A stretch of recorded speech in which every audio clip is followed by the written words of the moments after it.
Last 2 videos में हमने arrival of Portuguese and arrival of Dutch in India देखा। अगर आपने ये वीडियोस नहीं देखे हैं तो आप इन वीडियोस को भी देख लें।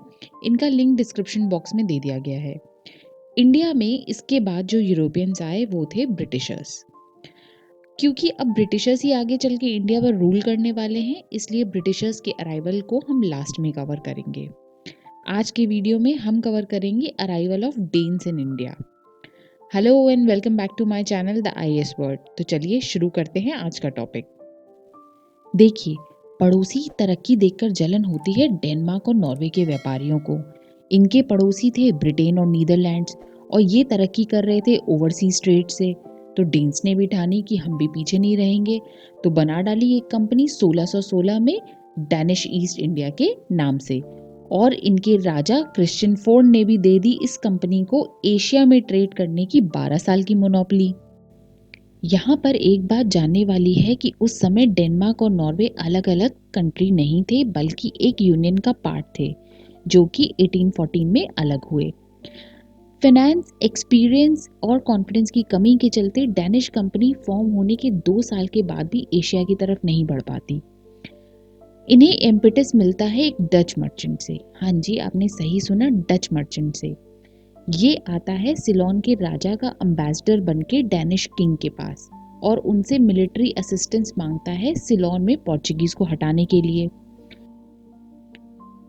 तो अब 1618 में डेन्स निकल पड़ते हैं एशिया की तरफ एडमिरल ओवे जेडे की कमांड में, और 1620 में आधे से ज्यादा क्रू होने के बाद ये पहुंचते हैं सिलोन। सिलोन यानी श्रीलंका। यहाँ पर इनका एक्चुअल मोएमोए मूवमेंट होता है। वहां पहुंचने पर उन्हें पता चलता है कि राजा ने तो ऑलरेडी पोर्चुगीज से पीस अग्रीमेंट कर लिया है, इसलिए अब उसे कोई मिलिट्री असिस्टेंस चाहिए नहीं।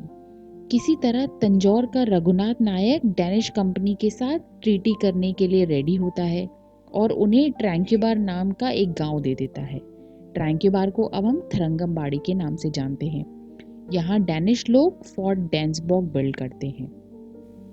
जिस साल डैनिश कंपनी अपना एक्सपेडिशन स्टार्ट करती है, उसी साल यूरोप में 30 इयर्स वॉर स्टार्ट हो जाता है। और वॉर के समय नेचुरली किसी भी कंट्री के नेशनल रिसोर्सेज वॉर की तरफ ही बहने लगते हैं, तो इनके भी बहे। इसका नतीजा ये हुआ कि कंपनी को जो फाइनेंशियल असिस्टेंस अपने देश से मिलना चाहिए वो नहीं मिला।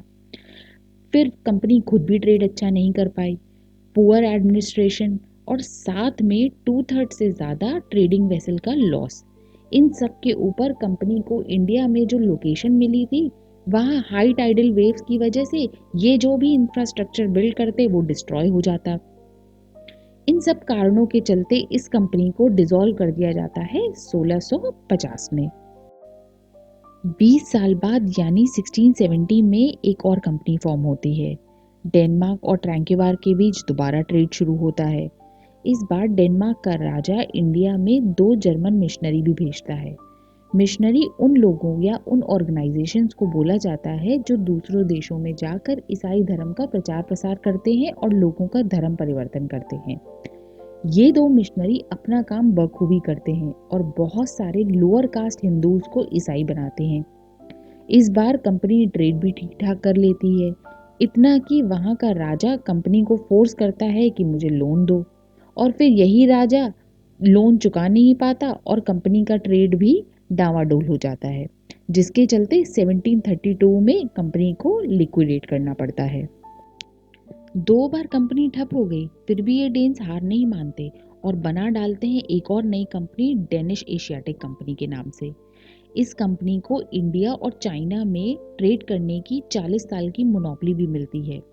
ये कंपनी बहुत अच्छा ट्रेड करती है और फाइनेंशियली भी स्ट्रांग हो जाती है, पर फिर भी कंपनी इंडिया में बहुत बड़ा ज्योग्राफिकल एरिया ऑक्यूपाई नहीं कर पाती, यानी एक बड़ी कॉलोनी नहीं बना पाती, क्योंकि 18वीं सेंचुरी में ब्रिटिश ईस्ट इंडिया भारत में काफ़ी पावरफुल हो गई थी, और ब्रिटिश कंपनी ने अपने बाकी यूरोपियन राइवल्स की तरह डेन्स को भी इंडिया में जमने नहीं दिया।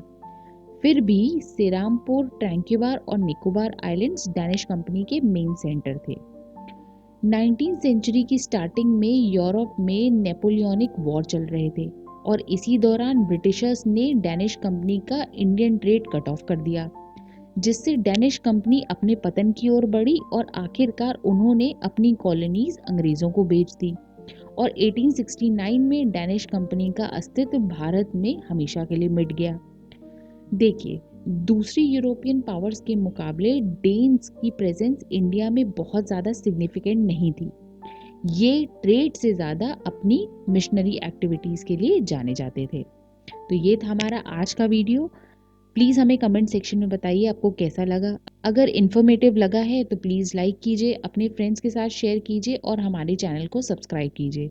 Thank you, take care and bye bye.